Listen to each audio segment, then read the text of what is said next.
Salut tout le monde, salut mes très chers abonnés. Merci de toujours faire partie de ma chaîne YouTube. Merci de vous abonner massivement à ma chaîne YouTube. Pour ceux qui ne sont pas encore abonnés, abonnez-vous à ma chaîne YouTube et activez la chaîne de notification pour ne manquer aucune de mes vidéos. Et bien évidemment, likez et partagez au maximum. N'oubliez pas de me poser en commentaire vos préoccupations. Pour celles qui n'ont rien compris, pour celles qui n'ont pas bien compris et celles qui n'ont pas bien assimilé ce que je vais dire par rapport au cycle mensuel, qu'elles me le fassent savoir en commentaire pour que je puisse mieux les répondre. Nous attaquons aujourd'hui avec le cycle mensuel. Nous allons d'abord commencer par définir ce que c'est que le cycle mensuel. Nous entendons par cycle mensuel l'ensemble des phénomènes physiologiques survenant le plus souvent de façon périodique qui préparent l'organisme de la femme à une éventuelle fécondation. Pour ceux qui n'ont pas compris, nous allons aller terre à terre. On peut encore définir le cycle mensuel comme la desquamation de l'ovule morte qui survient de la puberté jusqu'à la phase de ménopause. Quand je dis desquamation, c'est l'ovule morte, c'est l'ovule qui n'a pas pu être fécondé, qui meurt et qui apparaît sous forme de menstrues, donc sous forme de sang. Il y a plusieurs femmes dehors qui ne savent pas compter son cycle mensuel. Plusieurs femmes tombent enceintes et ne savent pas comment est-ce que ça s'est passé puisqu'elles ne savent pas compter leur cycle mensuel. Plusieurs filles de nos jours, plusieurs adolescentes arrivent à l'hôpital avec des grossesses indésirées, avec des grossesses qu'elles n'ont pas voulu, mais qui est arrivée par ignorance, parce qu'elles ne peuvent pas, parce qu'elles ne savent pas compter leur cycle mensuel. Et ça, c'est très dangereux parce que nous nous trouvons dans la société avec les femmes, les filles qui font les avortements précoces. Les filles qui se retrouvent en train de mourir parce qu'elles ont fait les avortements, les clandestins. Nous allons attaquer avec un cycle de 28 jours. Pour commencer d'abord, le cycle d'abord a 4 phases. Il y a la phase des règles. Comme vous le voyez, dans notre tableau du cycle mensuel, noté en rouge de 1 à 5, là, on appelle ça la phase des règles. Il y a aussi la phase folliculaire. Elle apparaît avant la libération de l'ovule, c'est-à-dire le 14e jour, comme vous le voyez bien, phase d'ovulation. La troisième phase, c'est la phase ovulatoire qui se place là au niveau du 14e jour. Nous allons compter 5 jours avant l'ovulation et 3 jours après l'ovulation. C'est ça qu'on appelle la phase d'ovulation. La quatrième phase, c'est la phase lutérale qui commence après la phase ovulatoire, c'est-à-dire la phase infertile, non fertile. C'est une phase où la femme qui est actif sexuellement peut pratiquer ses rapports sexuels non protégés sans risque de tomber enceinte. J'ai bien dit sans risque de tomber enceinte, pas sans risque de ne pas attraper les infections. Nous allons continuer avec notre deuxième tableau qui nous décrit brièvement ces phases-là.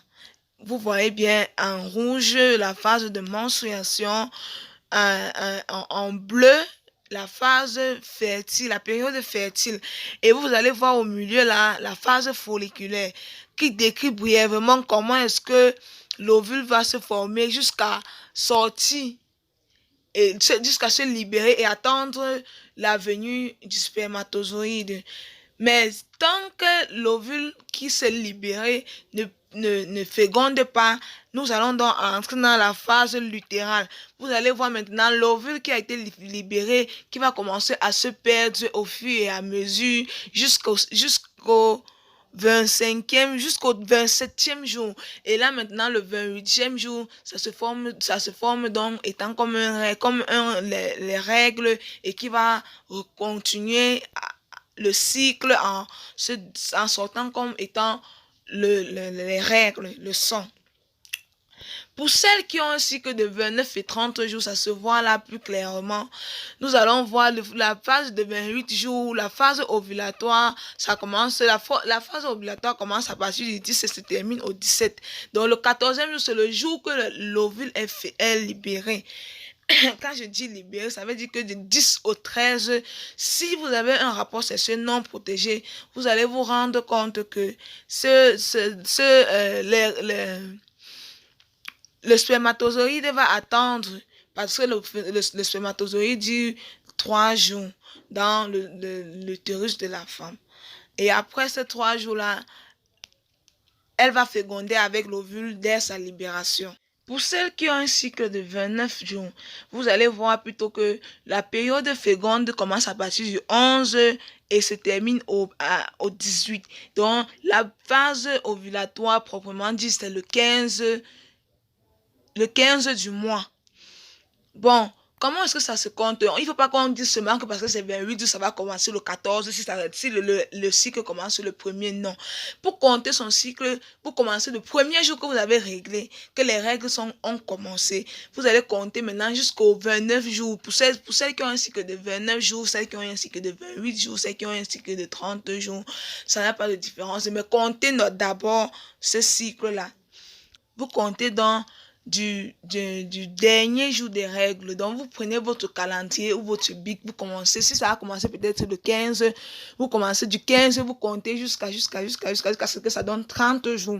Là, maintenant, arrivé au 30e jour, vous allez compter maintenant 14 jours en arrière. Donc, c'est-à-dire, on prend le cycle de 30 jours là, on va compter 1, 2, 3, 4, 5, 6, 7, 8, 9, 10.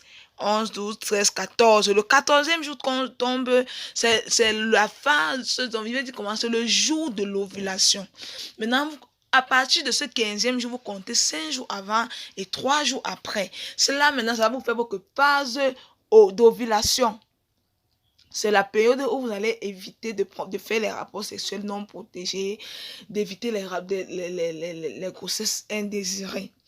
Donc, voilà comment est-ce que ça se passe. Peu importe le nombre de cycles que vous avez, le nombre de jours du cycle que vous avez. Même si vous avez un cycle de 24 jours, vous allez tout compter 14 jours avant, à partir du 24e jour. Vous allez compter maintenant 14 jours en arrière. Même si c'est 28 ou 29, 30 jours, même pour celles qui ont un cycle de 35 jours, vous allez tout compter 14 jours en arrière pour avoir votre phase de rang. C'était tout pour le cycle mensuel. Pour celles qui n'ont pas compris ce que j'ai dit, faites-le moi savoir en commentaire pour que je puisse mieux vous répondre.